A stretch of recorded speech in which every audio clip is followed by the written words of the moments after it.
Hello children, today we are going to look at the importance of principles of management. अभी importance तो इसीलिए होगा ना कि उससे बिजनेस को फ़ायदा होता होगा, इसीलिए इनका क्या होगा, इम्पोर्टेंस होगा. तो इसमें 6 पॉइंट्स आते हैं. Now sometimes what happens, the papers of BA and ECO are very lengthy, and even if you are knowing it, when you are writing one by one, in the end some of it is not, you are not able to write due to shortage of time.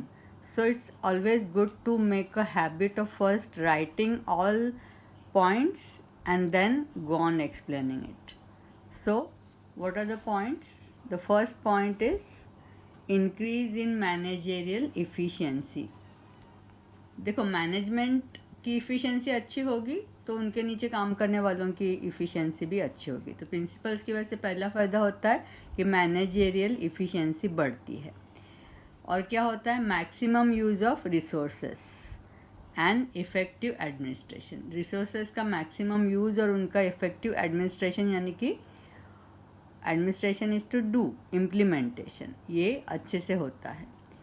Helpful in scientific and logical decision. जो भी manager decisions लेते हैं, because of the guidance they get from the principles of management, they take logical and scientific decisions.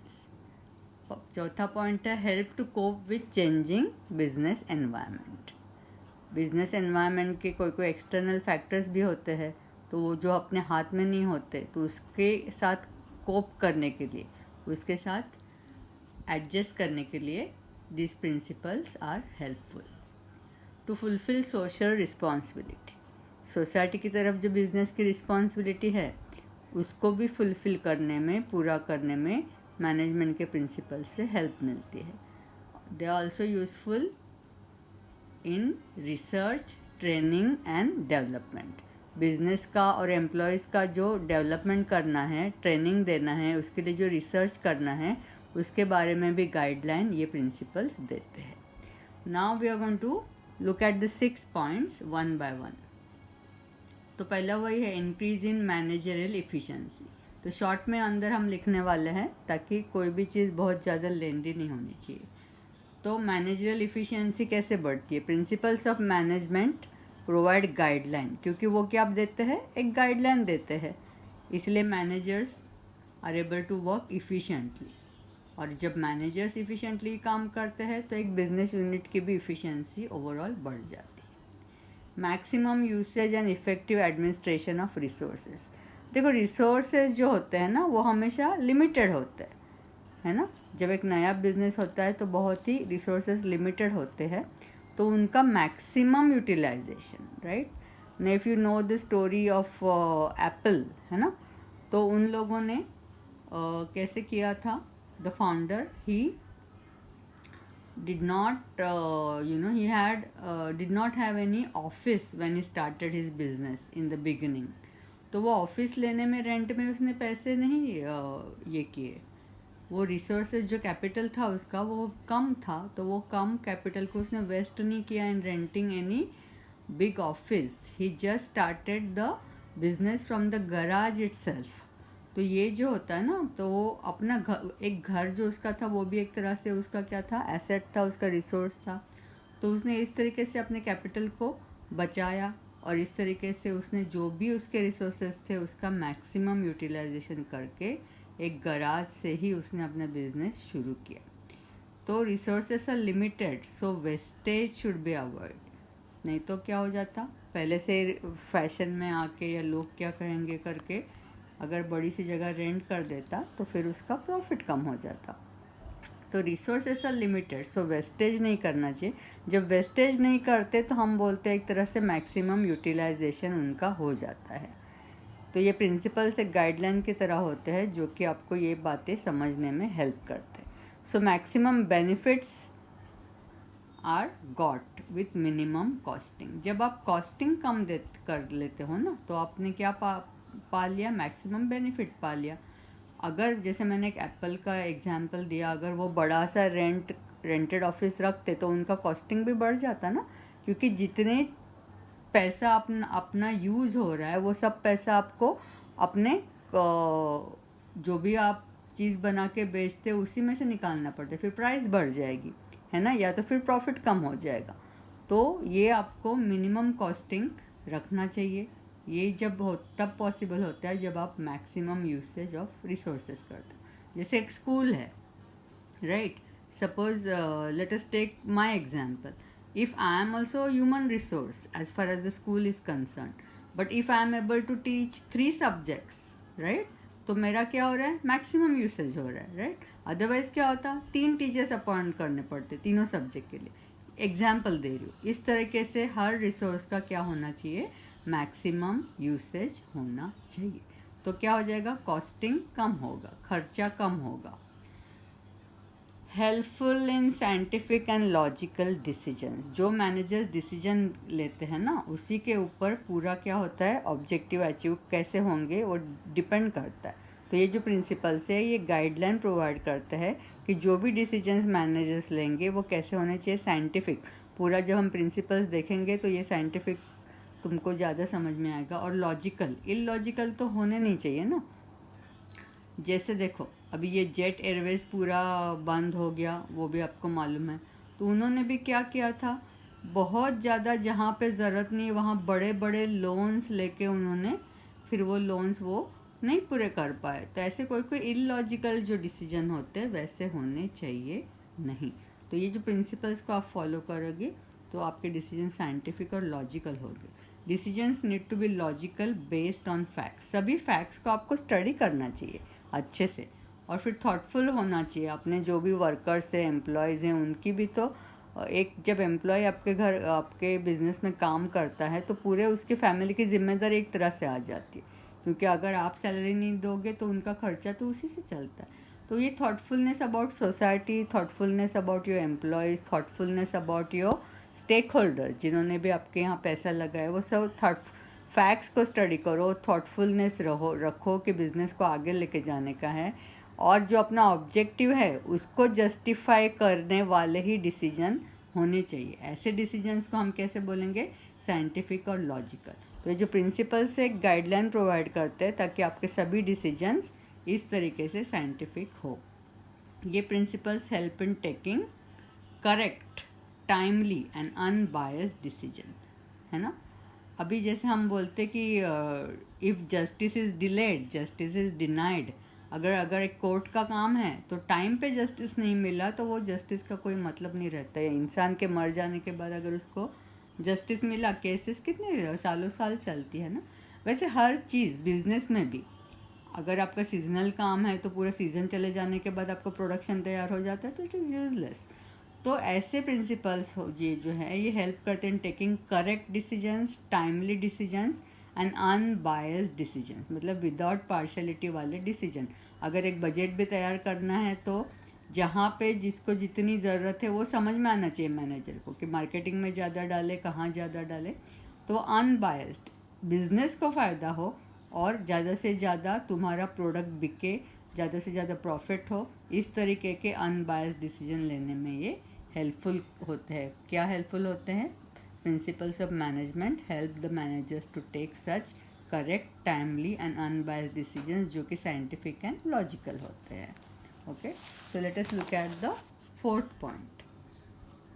They help to cope with changing business environment. अभी की situation में भी ये समझना फिर से आसान है कि now the business environment has change ना। Look today what is the situation because of the infection of coronavirus as well as now the lockdown 4.0। उसमें क्या हो रहा है, what is allowed now, only minimum staff is allowed, they have allowed people to open up but with minimum staff।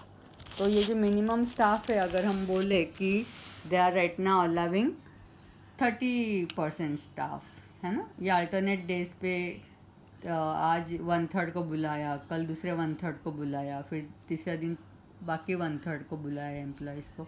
इस तरीके से ना business है opening because the environment has changed. ये जो एक्सटर्नल फैक्टर्स जो अपने कंट्रोल में नहीं होते वो भी चेंजिंग बिजनेस एनवायरनमेंट ही है।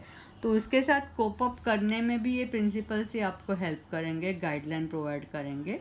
ठीक है, तो अभी और भी एक बिजनेस एनवायरनमेंट अभी चेंज होने जा रहा है, if you know. Now what is happening due to this situation?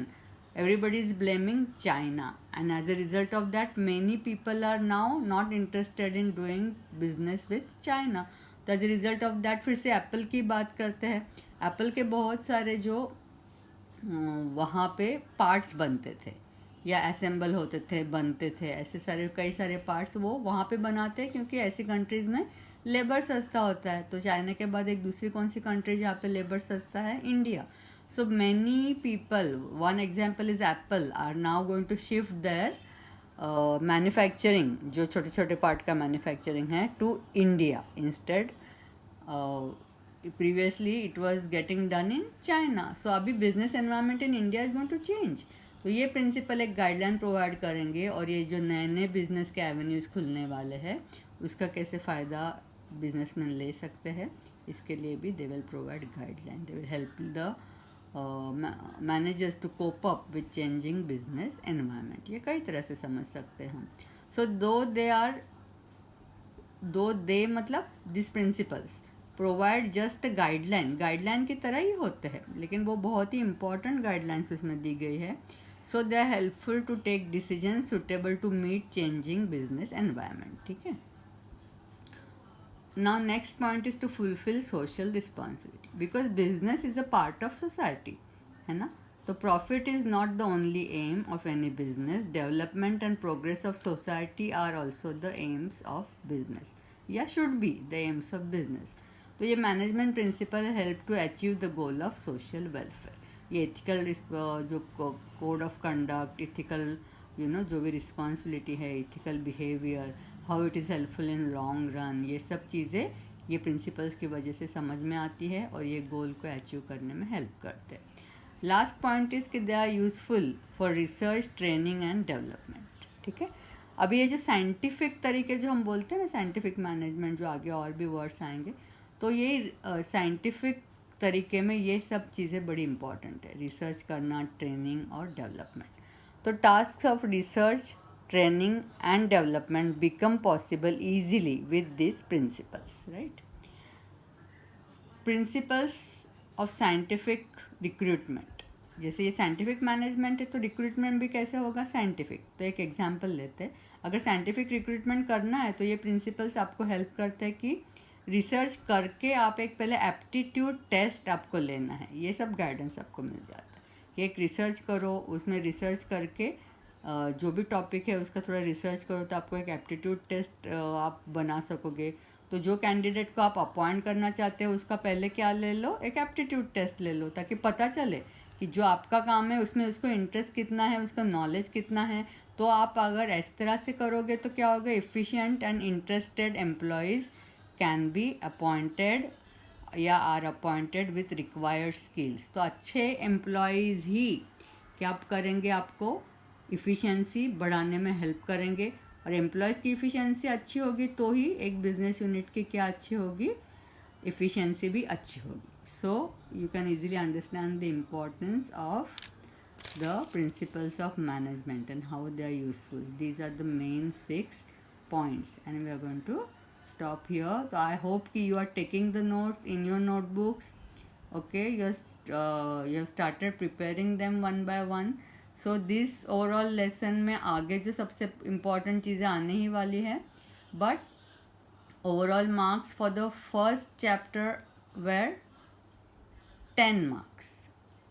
Okay, and for this chapter the marks are 6. तो 5 marks का भी पूछा जा सकता है, 2-3 marks के भी पूछे जा सकते हैं, एक 1 mark का, एक 5 mark का. Overall marks are 6.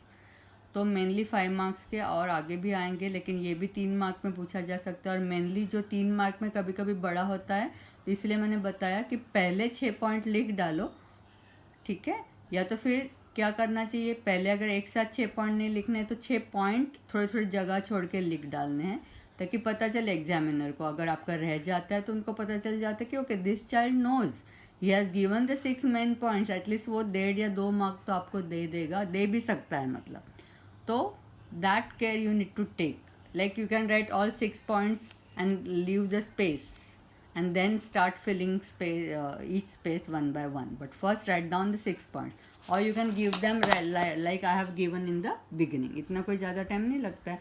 बिगिनिंग में 6 पॉइंट दे दो और फिर उसको समझाओ, या तो फिर एक एक ऐसे जगह छोड़ छोड़ के भी आप कर सकते हो. But you need to you know, because you're in 12th, तो whatever practice you are doing whenever you are writing papers, तो वो सब आपको ध्यान में रखना है कि कैसे आपको यहाँ पे भी एक लाइन हमेशा मारनी है. क्योंकि अभी देख रहे हो ना, अभी कैसे कभी कभी हम क्लिप करते हैं, एंड में हम स्टेपलर मार देते. तो ये चीज़ें अगर यहाँ पे बहुत जगह है, यहाँ पे अगर आप लिखोगे तो क्या हो जाएगा, वो एग्जामिनर को दिखाई देता नहीं, और एग्जामिनर क्या हो जाता है, इरिटेट हो जाता है. As a result of that marks आपके कम हो जाते. देखो आप अगर आप एंड तक लिखोगे तो ये सब चीज़ें कुछ भी यहाँ की दिखने वाली नहीं है.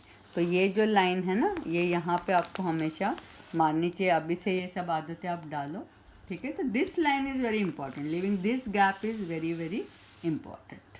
ठीक है. Okay, so start taking notes properly, and also side by side start preparing, because you are in 12th. So you should not waste. I'm not saying ki you should study whole day. Okay, start your day properly with some pranayam, yoga, so that whole day you will be energized, and but keep at least 1 or 2 hours for your studies.